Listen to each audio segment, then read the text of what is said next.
Collaborative's Riverscape restoration program. It's a mouthful at once. Right, and so they work with a diverse group of partners to implement and conduct research on low-tech process-based restoration methods and come up with some really cool monitoring ideas, which we're going to talk about today. And so she has a PhD in geology and over 15 years of experience in ecosystem ecology, hydrology, and urban planning. So yeah, maybe we can drill you later about beavers in urban environments. Yeah, so she works, addressing widespread degradation of aquatic habitats across the Western U.S., so quite a bit. And then I think a really cool thing is, so since the restoration program began in 2019, Sageland Collaborative has carried out 49 projects with dozens of partners, hundreds of volunteers. And I'm a big fan of the method they use, and I use it as well, as bringing in volunteers, getting people in the river. One, it's a lot of fun, but I think they offer a great example of that, and we can ask you more later too. Yeah, but 49 projects in 5 years is awesome. So you just need to do one more to get that 10 projects per year. So you got a little time. Okay, so I think with that, we'll go ahead. And so Rose is going to give her talk. If you have questions, you can throw them in the chat, and we'll try and keep track of them. Otherwise, we'll open it up and for lots of questions at the end and discussion to follow, and we'll just see where we go from there. So yeah, awesome. So welcome and thanks a lot, Rose. Well, thank you so much, Brian. And thanks also to Avery for organizing these webinars. The rest of the year looks amazing in terms of your schedule. I'm honored to be in such great company. Yeah, I'm already thinking about the volunteer events and the number of, thank you for that kind introduction. And I just want to preface quickly, sometimes my computer's camera stops, and so I'm really hoping that doesn't happen, but please forgive me. Hopefully you'll still be able to hear. As Brian mentioned, our organization and our Riverscape restoration program, we carry out restoration projects and we monitor them, and that's kind of aligned with Sageland Collaborative's mission of science and science-based strategies for wildlife and land conservation. So we're doing the science-based strategies on the ground, but a big part of our mission is also kind of like collecting data and generating knowledge. So I'm going to share the focus of this talk is monitoring, but I am going to share a fair bit of information about kind of the other part, which is the implementation and that process, because data and monitoring really does play a role in the entire kind of workflow or life cycle of a project. And I also just want to, as I share experiences from like my own personal experience with projects, I want to acknowledge that this is, of course, built on or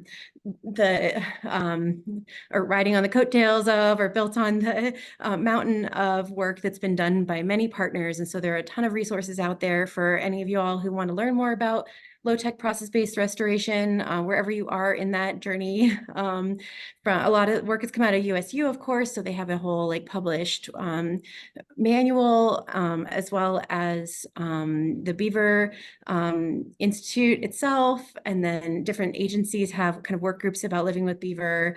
And then there's a lot of data resources and tools that are coming out of this Riverscapes consortium, also out of USU, but lots of other kind of partners involved too. So this is all just to say that, I'm going to be presenting on kind of what we've done to date, but there's a lot more that could be done out there. And there's not just one approach to monitoring. And then I always want to acknowledge all the collaborators that are part of this work. Both in case I run out of time, but also, as you're just listening to this presentation, be thinking about how many different players are involved. And then that includes the Northwest Band of Shoshone Nation, who, among other tribes, the Ute, Paiute, and Navajo have traditionally, this work takes place on land that is traditionally kind of their land and unceded in a lot of places, and they remain members of our community and restoration partners. So sinking into the riverscape and setting the scene, I want to share some key principles of riverscape health.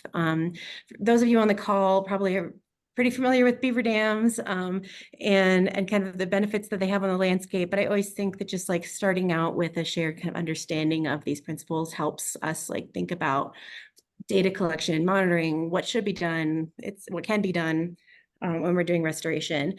So on the left, we see, on the right, we see a beaver complex with abundant woody vegetation, areas of slow moving water, multiple flowing channels of varying sizes. And then the photo on the left, we see more of just like kind of a single thread channel. There is some kind of sinuosity, we'll call it, or just kind of like movement or shape to that channel. It's not a straight ditch, but it is really just kind of one thread channel. The photo on the right demonstrates, I think, a bit more of these healthy riverscape principles really nicely. So first, the principle of streams needing space. So, a river or a stream, if it has a floodplain, that means it probably naturally or historically went outside of its banks on some regular interval. And so being able to kind of take up that space, being empowered to take up space, if you want to anthropomorphize the streams, that is a signal of health.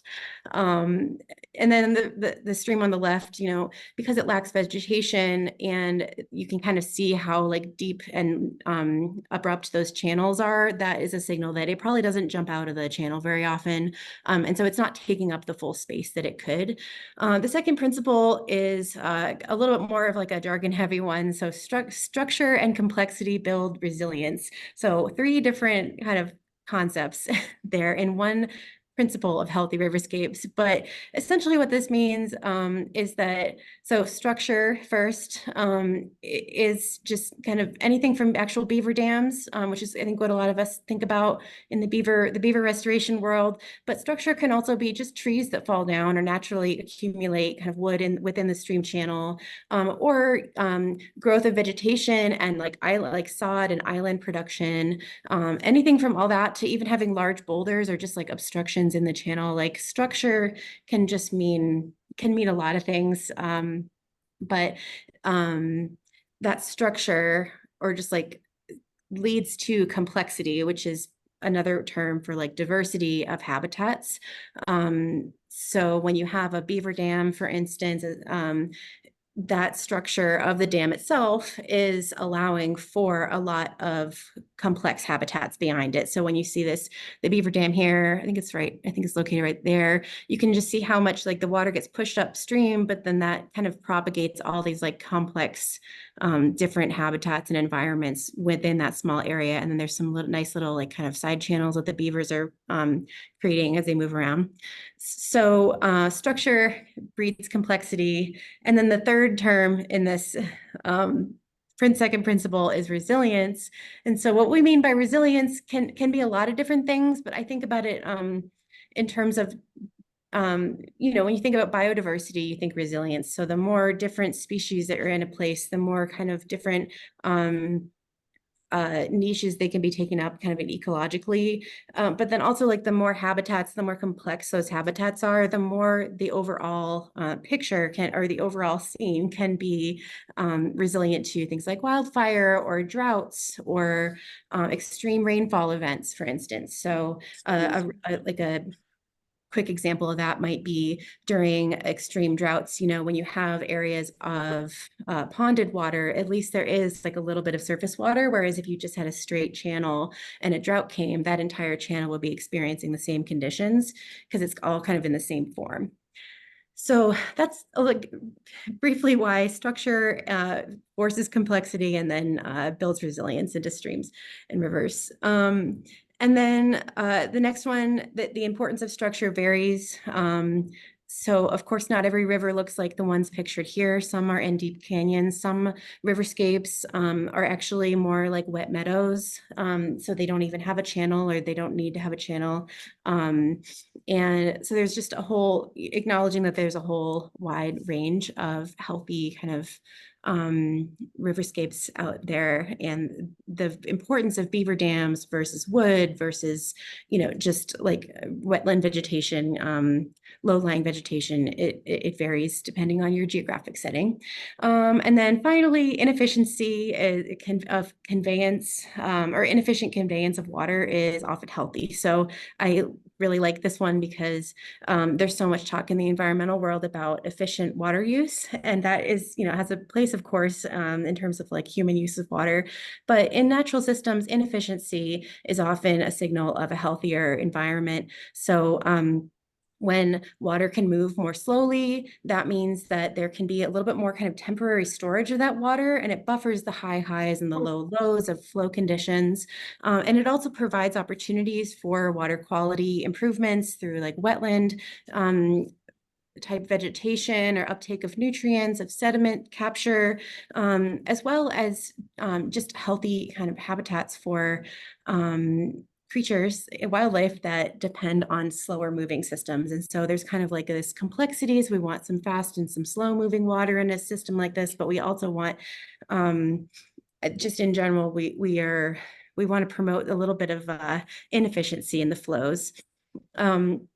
So why restore headwaters? So I'm talking to you from Utah, and we're working in the headwaters of oftentimes like the Wasatch and Uinta Mountains. So we get in the west wide, we get snow melt, and that's where the majority of our water comes for the year.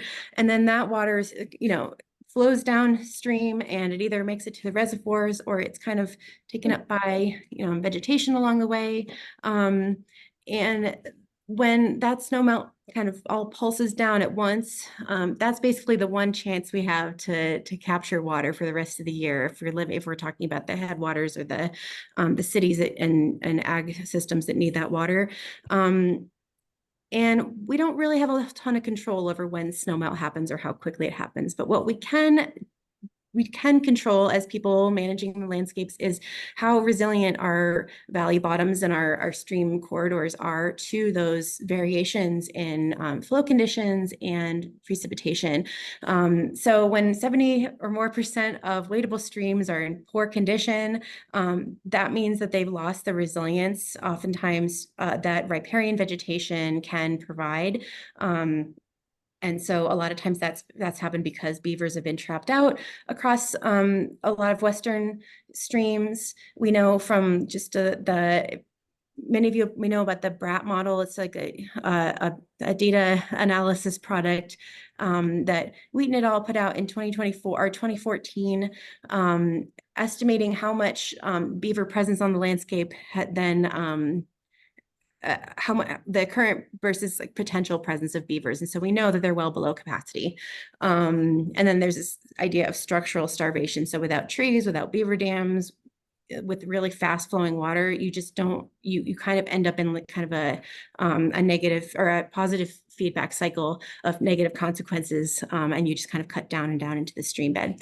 So adding structure can provide a lot of benefits. The benefits of not just healthy riverscapes, but like doing restoration specifically are pretty well documented. And I just wanted to highlight this really great resource. It's it was published by American Rivers, I think in 2023 originally, and then updated this year. And it's a pretty comprehensive review of just like a lot of different ways that restoration projects can add resilience back to landscape, from flood to wildfire to water quality improvements, reduce sedimentation of reservoirs and irrigation intakes, improved habitat, and then water sources and for livestock and ungulate wildlife as well.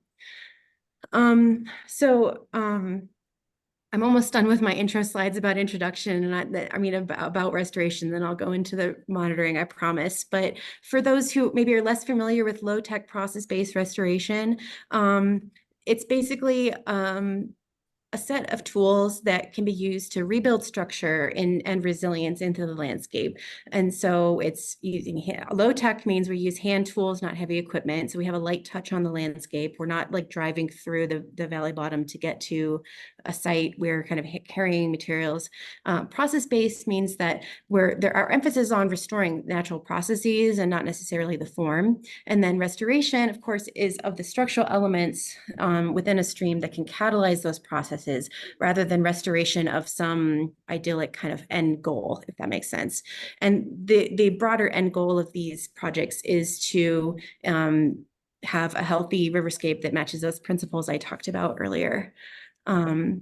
So the hand tools and the low tech element keeps it relatively inexpensive and potentially scalable to headwater streams that were maybe previously not accessible by restoration projects in like more of an engineered kind of like form-based heavy equipment style of restoration. And so that's why there's, I think, a lot of movement behind this. And then also, of course, beavers are part of the picture. So beaver relocation comes along with the building of the hand tool or the hand built structures, as does grazing management, and then of course living with beaver practices. And so as we identify sites where beaver could be encouraged to take back over where they were historically, there's a bunch of different like management actions that need to be taken and coordination that needs to be done. And that's where kind of we start getting into the management and like kind of the interventions. I think my slides are not advancing. Hold on a sec. There we go. So the hand-built structures are beaver dam analogs and post-assisted log structures. These are just a couple examples of the hand-built structures. People on the call, you've probably heard of BDAs. If you haven't, consider yourselves introduced. So this top picture here is basically a human-made beaver dam. We put untreated wood fence posts into the stream that capture sediment, and we weave like local vegetation into the posts. And yeah, over time, the sediment's captured, the water table starts rising up, and then it kind of re-wets that surrounding area in a way that can really help the entire valley bottom's vegetation and not just that stream channel. And then post-assisted log structures are just kind of it's like another bucket of hand-built structures that can have slightly different outcomes. Sometimes it's a little more focused on in-channel fish habitat, and they can also kind of encourage like the channel to move around a little bit in its floodplain. And so if you're working in a site where that's more of a goal, PALs are great too. And then I just want to touch on the wet meadow restoration too. So many high desert wet meadows that look like this picture can benefit from some low-tech structures. So these hand-built rock structures address the processes of gully formation, which you can see kind of in this picture here. Basically, like when a gully starts forming, it's called a nick point, and it can kind of travel all the way up the valley. And that often happens when there's maybe overgrazing or just like some disturbance. And so just like treating that area with some hand-built rock structures can then encourage the processes of sediment kind of falling back and rebuilding out that nice wet meadow and allowing raw vegetation and water to kind of stay in the area longer during the year, which is really beneficial for not only grazers and rangelands, but also sage grouse. It really need these like wet meadow habitats for their brood rearing time of year, and other wildlife too. So there's lots of different things that fall into low tech process-based restoration, not necessarily just beavers. Okay, so when we're doing these projects, I really like this this figure here it's included in Wheaton et al. 2019, and I can't remember I think it's adapted from another paper that I'm blanking on, but this figure on the right kind of just shows like a potential trajectory of how a stream channel will can potentially evolve following addition of beaver dams or other structures. And so on the left hand side, you see maybe like a beaver dam or a BDA, and that is built across the stream on the top left here. And then in image B, maybe that structure actually kind of like fails or opens up, and that leads to some widening. And then the more structures are put in, the stream channel grades again, widens again. And so there's this process of like, that when the structures move around, that too is creating some positive benefits for the system. And so it's okay that these structures are a little bit messy. We like to build multiple structures because we know that this kind of like breaking open or blowing out process does happen. But when one structure opens up, then the materials might actually get captured further downstream. So that's why we use natural building materials to initiate the processes, and not any like kind of stuff that the stream wouldn't have in it already. And then just like letting the river do the work and deferring decision making to the river. I really like how kind of woo-woo this sounds, but it's, you know, it's truly effective.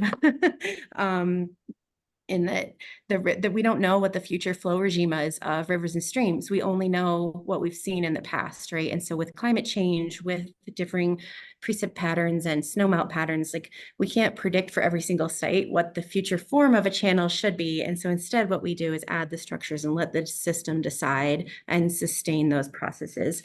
And this last principle about self-sustaining, I think it's important to note that that doesn't mean that people come in, do the restoration projects and completely walk away, but rather that the processes are being sustained with some level of kind of adaptive management, maybe to avoid negative consequences. And that the whole management of rivers, I think, is potentially another topic that's somewhat related. So, okay, now thinking about monitoring and data and how is data used in this kind of restoration workflow from deciding where to do restoration to scoping the getting a sense of grasping the scope of the problem, to prioritizing where you restore, to identifying possible interventions or actions and what those outcomes could be at a given site, to then implementing and then using data collection to assess, did you implement the project effectively? Did the project go in as designed? And then over time, assessing like progress toward the goals of restoring those processes. And so those are kind of like the first kind of flush of from planning to implementation to assessment. And then there's kind of these like inform-based, what I think about is more like data that helps inform the next steps. So adaptive management actions that are kind of ongoing at a given site, and then integrating those practices through research and other things to actually inform your next site or just like future projects. So in terms of prioritization, a couple examples of how data is used. So this Utah, we're fortunate enough to have a wildlife action plan that acknowledges the importance of healthy riparian vegetation, and actually does state that beavers can and should be used to or collaborated with to restore healthy riparian systems where appropriate and where human factors permit. And so that data has been, is used to some degree to help prioritize sites.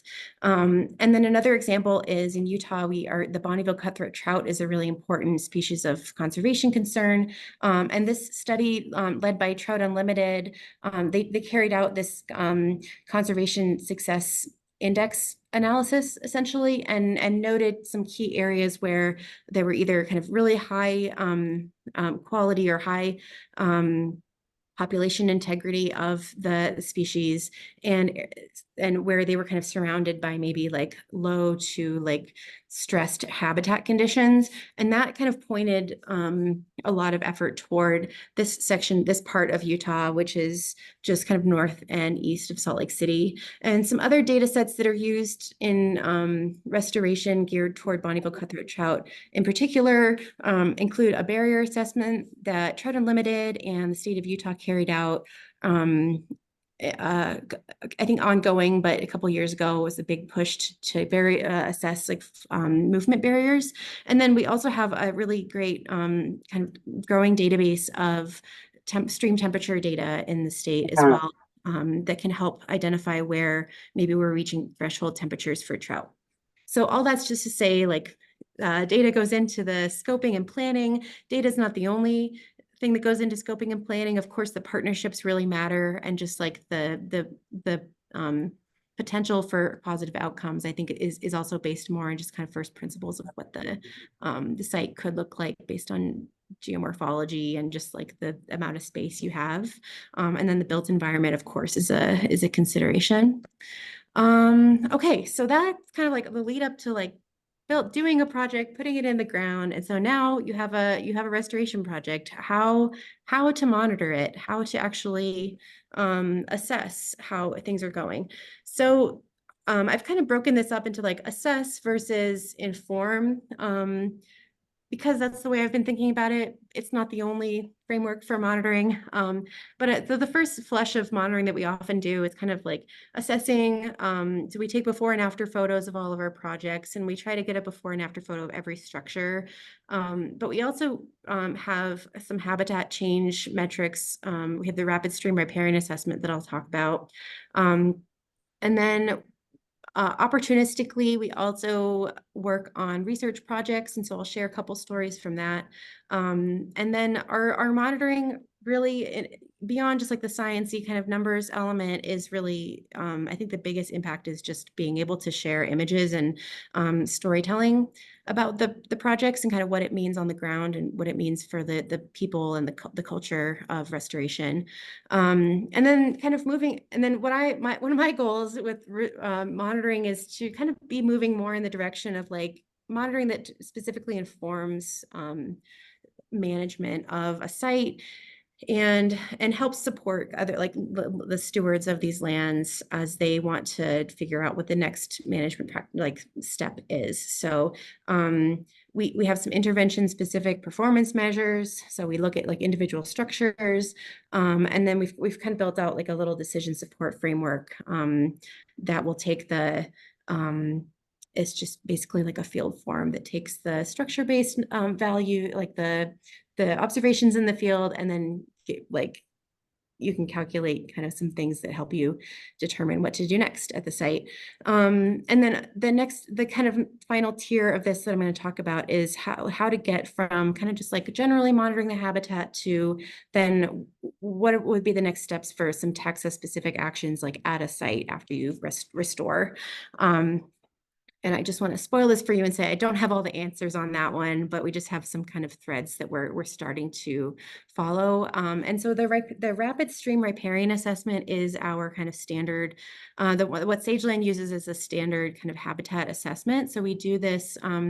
It takes about a day. It's pretty easy. We used to actually have volunteers trained up to do it, and now it's usually like myself and some interns. But it's kind of a takes maybe half a day or a day to do one survey, and we look at 25 metrics that cross these kind of 5 areas of water quality, hydrogeomorphology, aquatic habitat, riparian vegetation, and terrestrial habitat. The protocol itself is published on our website. I'm happy to share it. And basically what we do is we cover a kilometer kind of like extensively with then like an intensive reach where we do more targeted measurements of both qualitative and quantitative measurements. So we look at the vegetation cover, we look at the browse pressure, we look at macroinvertebrates, algae, how shaded is a stream channel, and all of these metrics are related to like kind of habitat quality. And then all of those metrics kind of wrap up into 5 category scores that we can then average to an overall score by reach. So what we do is each year, we like within the year or before implementing a project, we carry out one of these surveys and then we return annually. And what we found is like over 60% of the sites have increased over time. And so you can just see, this is just a compilation of all the restoration sites that we've monitored, and the green ones are the ones that there's been some increase over time. And the red ones, there's been maybe a decrease in habitat quality following restoration. And then there's a couple gray ones where it's just about equal. So, one monitoring framework and many sites, and these are kind of it's variable by year, I think in part because conditions vary by year, and in part because the processes that we're trying to reestablish sometimes take time. And there is sometimes a bit of a disturbance to the system that happens, even with a kind of a light touch style, like low tech process-based restoration. So yeah, we strive to make all the data public. So we've been uploading it to CitSci in the past, we've had different databases. This is just one that we've used and it's been working all right. So if you're interested in learning more about it, you can check out our SitSci page.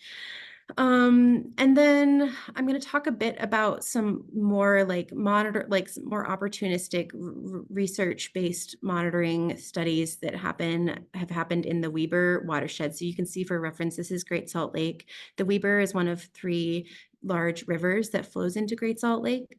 And the headwaters of the Weber are heavily kind of agricultural in the kind of more cattle grazing and historically sheep grazing as well. And a lot of the Weber, also just to bump back, a lot of the Weber headwaters, especially Chalk Creek here, like there's a disproportionate amount of private lands in the Weber. So it's for a confluence of reasons, it's become like a focal area because there are a lot of landowners who are heavily engaged and supportive of this type of work. And it's kind of been spreading from like our first project in Chalk Creek kind of throughout the headwaters of this watershed. So Fish Creek is in that Chalk Creek watershed, and I don't have my little label there, but this was a really cool project. It was one of the first kind of pilot projects in the area, and our colleagues at Sageland and Trout Unlimited and the University of Utah carried out a study on the flow and the geomorphology of Fish Creek. So I'll first these are just pictures of before the BDAs, 3 years post, and then you can see these are some cross sections that were measured using from the drone imagery. And a student working with our Trout Unlimited partner at the time did these drone surveys before and one or 2 years after restoration, and mapped out kind of where the sediment storage had changed, and actually found a significant increase in sediment storage within the stream channel and nearby floodplain. And that was measured through just a difference in the ground elevation before and after the BDAs. And one thing that really contributed to this large bump up in sediment storage at this site was that there was some major kind of monsoonal rains that year. And so I think a lot of the landowners in that area recognized that this huge plume of sediment that came down during those storms was captured by the BDAs. They were very visible you can walk right up to the stream bank here and see them. It's like a very nice visible spot. And so you could see it happening. You could see what adding structure did. And so that visual connection was so valuable, as with the data. And then another study that we kind of did in conjunction with this at the same site, the same 17 or 18 BDAs, was a flow study. And so the University of Utah student, Lily Bosworth, this paper has been in review for a bit, but we're hopefully going to hear about it back soon.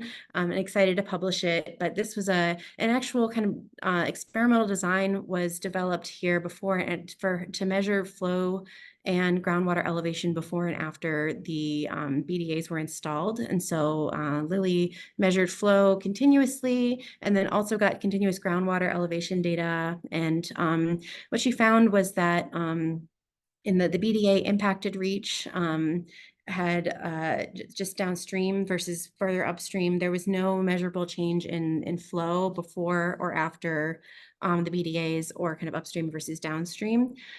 And then, but she did find a significant increase in the groundwater elevation. And so the short story there is that the Beaver Dam analogs were able to kind of bump up the groundwater elevation without impacting downstream water users.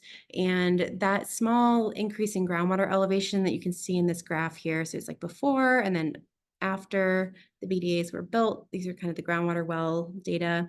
That is, although maybe not a hydrologically significant change over 2 years, it is ecologically significant to plants, for instance, to have the groundwater be that much closer to the surface. It really can impact the plant community.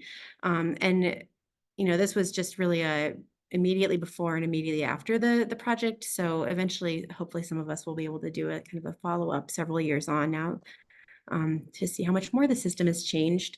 And so, through all of this, in the Weber, with the research, the implementation of BDAs,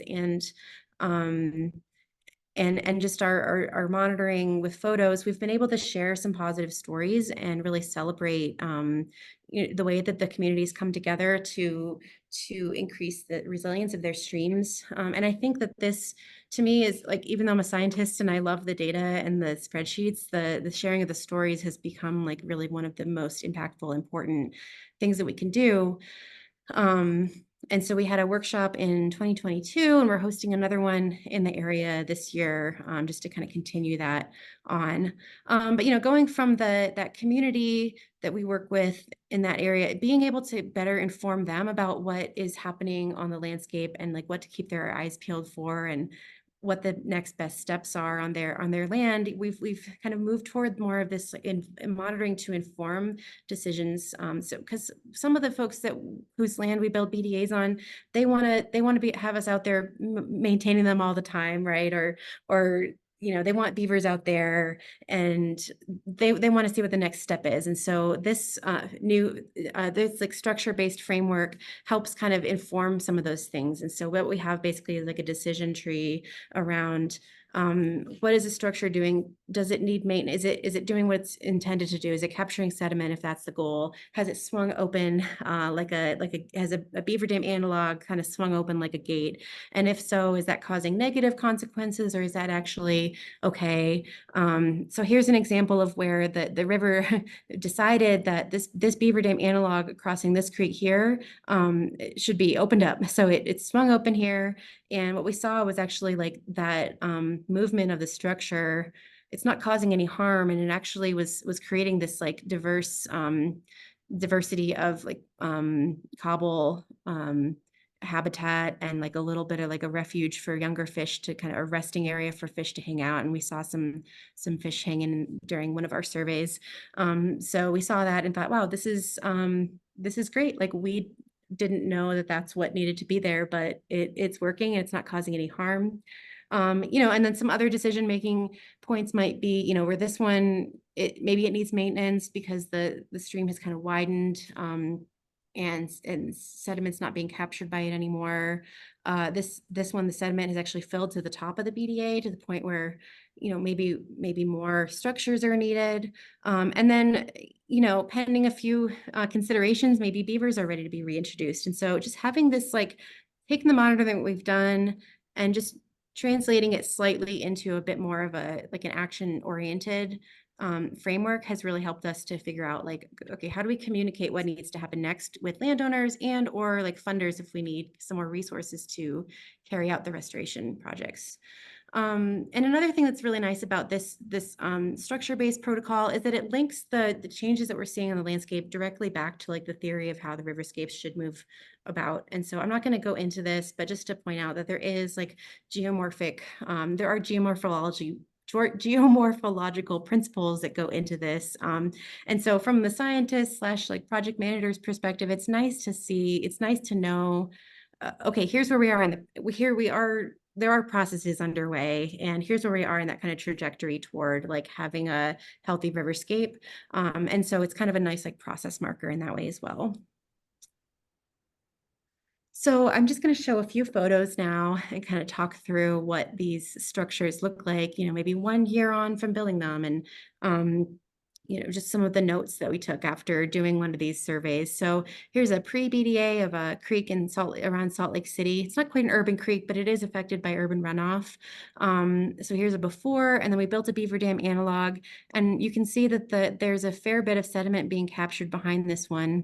Of course, you should always take your pre-photos in fall when all the vegetation's dead, and post-restoration always in the middle of the growing season, so things look lush and happy, right?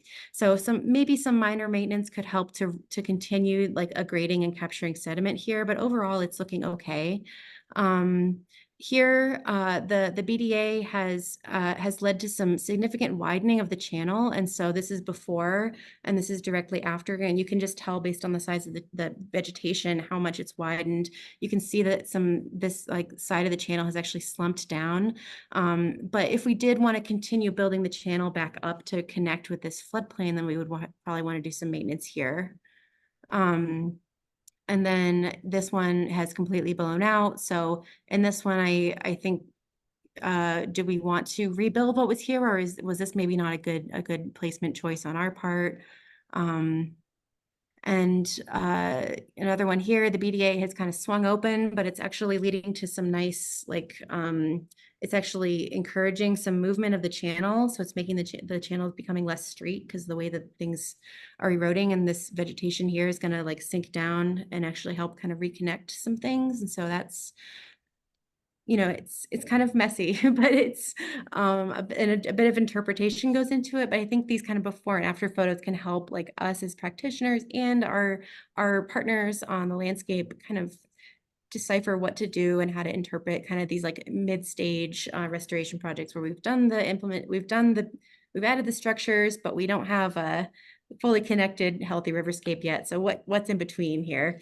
And so we can take our form here and then like make some decisions about what's happening. Are there are there like unintended consequences going on, or are there needs for maintenance, or can we just kind of leave the system and let it kind of move around for a bit? I'm shorter on time than I intended to be, but I want to just jump through a few examples of kind of biodiversity outcome-based monitoring as well, because I think it's really important. And I just want to acknowledge that Utah Wildlife Action Plan is what kind of drives a lot of our, like, it motivates a lot of our work with state agencies. And so the first one is the amphibian habitat assessments. There's 5 amphibians listed as species of greatest conservation need in Utah. And so the boreal toad is one of the major ones in our kind of northern central Utah region in the mountains. And so we have a program where community scientists, along with Hogle Zoo is a partner on this project, go out and monitor the sites for, like, are they suitable for amphibians? And then based on that data, you know, it eventually can be used to inform, you know, whether restoration should happen or not. And the idea is to keep water on the landscape long enough for the eggs that a boreal toad or other amphibian might lay will have enough time to go all the way to the point of being able to move across the landscape. And when you have really intense droughts and really simplified stream channels, then you lose a lot of that ability.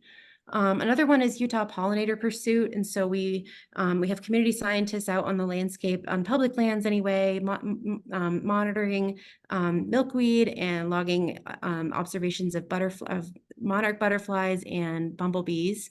And that data is used to kind of prioritize and just like set up the state well, if in case listing decisions come down. But also we're increasingly working with Utah Pollinator Habitat Program to implement restoration like for pollinators alongside the Riverscape restoration projects. And so we're planting lots of milkweed and more willows, and we're kind of targeting like species of plants that we build into those projects as well.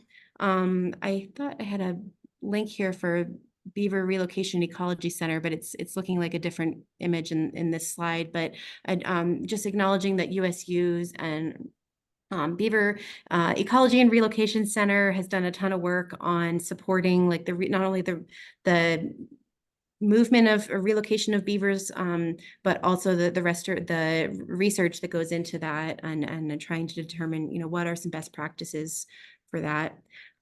So yeah, lessons learned, just to summarize, is that to be strategic and cost effective, you know, it's okay to critically evaluate what your monitoring goals are as you're developing a monitoring strategy. Riparian health has generally improved at sites where we've done kind of our riparian health assessments. Of course, it's variable, but that's okay. Photos and aerial imagery are data and are really valuable. So I've heard a few times from others, like if that's the only thing you do, that's okay. And then structure-based monitoring can be really strategic, especially if you're working in a place where the landowners and the entities involved like have some very specific goals and are a little bit more kind of hands-on with the project. I don't think that that's necessarily needed or appropriate in every setting, though, especially if beavers are gonna come in soon anyway. And then, yeah, finally, just like considering strategic biodiversity monitoring is a good idea, and community science programs such as the ones that Sageland partners with other groups to carry out can be a really like nice cost-effective tool. And so that is it. Yeah, and I'm happy to answer more questions, and I apologize for taking so much longer than I meant to there. Let's see. Oh, and Brian plopped the RSRA guide, which I really appreciate, so folks can see that, and the Riverscape restoration. Thank you. Yeah, and I guess while we're doing this, if you have any other good links, you could throw them in there, or we can always follow up as well. Awesome, thank you so much. Yeah, that was terrific. So yeah, I think we should open it up for questions. You can put it in the chat or just jump in or raise your hand, I guess. Either way. Yeah, and then if you have any other thoughts as well, we're just talking, and if you have ideas or things you've been doing that you think are really effective monitoring metrics, methods, protocols, throw them in the chat, and maybe we will just try and compile them, and we can post them for everyone to share and see and add to. So with that, do we have any questions? Well, I see one from Carla Noyes asking about putting BDAs in somewhat urban environments, and do we install flow levelers in on BDAs? So we have put some BDAs in urban parks before. We've been running into more issues with like floodplain permitting though with that, and so it's become a little more tricky. And then I don't directly have experience putting in flow levelers, but colleagues do, and we're doing a training this June to tool up on that. Taryn, yeah. Hey, yeah, thank you. This was great. I have a million questions, but I'm gonna try to hone it in here. I'm wondering about like the adaptive management. I think it's like really awesome that you're pairing this monitoring to this tangible, like, well, what's next and how do we move forward? Have you all been successful in like that next step, like you do the installation and kind of the follow-up, like assessment of how well it did, and then that like next step to put in more structures or fortify some that have blown out? And then kind of a follow-up question is, do you think that the monitoring that you did prior was helpful to get funding or be able to do that like adaptive management piece following the installation? Yeah, great questions. I think that so in terms of, so the photos I showed, actually, we are returning to that site to do some more BDAs. And I think that I anticipate that going out and carrying out like a very specific like survey of how many posts we're going to need, it's going to be super helpful to know how like the cost of that maintenance. And in general, yes, like the monitoring, it's helpful for funding, not only it's tough because monitoring can just be this box checking exercise sometimes, and so our funders who require monitoring, it obviously helps with that. But I do think that like being able to get back out and look at sites on somewhat of a regular basis really does like provide us some cool storytelling opportunities as well. And, has the RSRA habitat assessed, has that data led to increased funding? I'm not sure. But I do feel like it's a good thing to be doing where we can, just so we can kind of be like thinking about the habitat. And then there was another question. I'd forgotten it. Sorry. No, I might have also forgot the question, but I think you touched on one of the main points I was getting at with the question. Thanks. Thank you. And I can just moderate the chat a little bit. So Justine is asking if we had any success stories of installing BDAs and reintroducing beavers. Yes, a few sites. There's been a couple sites where beavers have kind of returned on their own, and then there's a couple where we've reintroduced them there's a couple sites where we've reintroduced them with our state colleagues. Of course, like the Division of Wildlife Resources is the entity kind of who does the movement of wildlife. One site I can think of in particular, maybe 30 BDAs were built and beavers were reintroduced, and they just took to it like really quickly and transformed the stream. A lot of beavers went into that habitat to do that. And then another site where the beavers haven't quite they haven't introduced enough beavers, I think, for them to have success establishing, but the fact that they've been reintroduced, it's on a private land. The landowner wasn't originally on board, and then kind of got interested in it over time. And so that's kind of like a success story. And then, yeah, so that was Justine's question. And then Ann McMillan, what level of flashiness can BDAs tolerate? The streams I'm looking at are flood torrentially every winter. Yeah, it's a really good question. Yeah, so there are some kind of slope and some like slope considerations that go into kind of that BRAT model about where BDA should go and shouldn't go.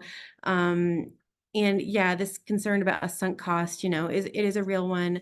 The only kind of rule of thumb that we go by is that a stream should be wadeable, but that doesn't necessarily mean it's wadeable at all times, right? During floods, it doesn't have to be wadeable to still be okay. I would say it might take, yeah, it just depends, and I don't have like a good number for you.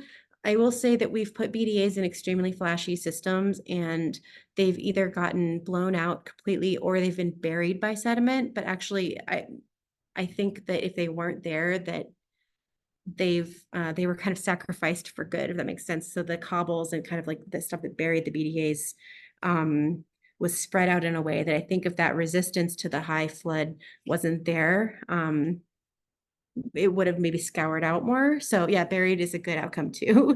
So yeah, there's a reason these are supposed to be kind of cheap structures. But there's I think ongoing research about the role of beaver and of wood in kind of these like southern Utah streams, for instance. I know a lot out of Colorado State has been done on that. And in California, there's just a lot of questions too. So yeah. Brian? Yes, this is great. I was just wondering, I mean, doing field measurements and transects and all that does take time and effort. It's awesome that you can do it. Some folks don't have the resources to do that as frequently. Do you have, what are kind of the remote sensing like analysis you can do of drone imagery and stuff? And have you done that? And then what are kind of the coolest aspects, or what are your ideas for linking those to the field data as well? Yeah, I'm gonna stop my share for a second. Linking to the field data, that's a good question. But yeah, in general, like I want to be doing more with the satellite imagery that's available. There's so much out there. And I'm open to suggestions. I've just been at a workshop this week talking with some other folks about this too. There's been this Beaver Dam mapping exercise, and so with the Colorado Natural Heritage Program, and so we're hoping to kind of map up where we've put BDAs and just see how they compare on the landscape. One of my slides actually did have like an aerial image. It's probably here. I can try to pull it up. But yeah, I mean, aerial imagery just for the sake of like before and after storytelling photos is great. I think it can be used as a tool sometimes to show people. So this stream here, here's our non-restored reach, and then here's the reach that was restored. I mean, you can see this is from a very dry year, I believe.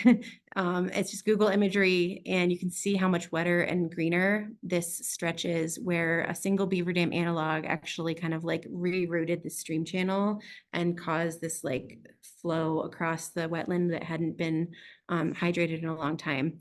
So, I think satellite imagery, drones, all of that is super valuable. And yeah, you don't need to be out in the field necessarily to be getting good data on these things. If you want to quantify, if you want numbers of carbon storage or numbers of water storage, flow, water rights concerns, things like that, that's when you really need to be getting out in the field. And then because we're a wildlife organization, like we're really trying to just compile like almost like a database of outcomes toward habitat improvements that can be used to like inform and like support the literature on this. So that's, we have a little bit more flexibility, I think, in the position at Sageland. Are you compiling those like internally yourself, or is there like a site people can go to and check them out and add their stuff? I'm also just Yeah, thinking. the RS array, it's also just the Emily's RS array tool data set. on that SITSci page. Yeah. Sorry, what's that? Oh, sorry, it's on sitsci.org. Okay. And then it's I think if you look up Sageland Collaborative or Rapid Stream Riparian Assessment, I can't remember off the top of my head here. But yes, so that is we have just like the category scores and the average scores of our different projects on there. And then of course, like if researchers out there have interest in collaborating, like please let us know. We always we can be opportunistic about these things and like design a project that has an experimental design. So, oh, sorry, Sandra has a question. Go ahead. Oh, that's okay. I was enjoying the rest of your answers, so I didn't mean to cut you off. I really liked seeing the one project where the Beaver Dam analog moved and you determined that was still a success and a good project. And I'm just wondering, does that decision making, is that common as part of your process? Does it impact your permitting? And how do you decide whether that it was a good outcome or, oh no, we should put it back because that's what we're supposed to do? Great question. I mean, I think what helps us in that decision making is, I think it is or should be a common approach because it's one of the principles of low-tech process-based restoration is this idea of just deferred decision making. So if there's not something negative happening, then it's probably okay. I think that we also being out there doing an assessment for like wildlife habitat, including fish. You know, when we looked at the stream, we noticed that the wildlife was using the area. We acknowledged that the complexity that the structure was adding to the channel. And also with the Beaver Dam analog opening up like a door to become essentially a post-assisted log structure. So it wasn't something super different from what we had built in the beginning.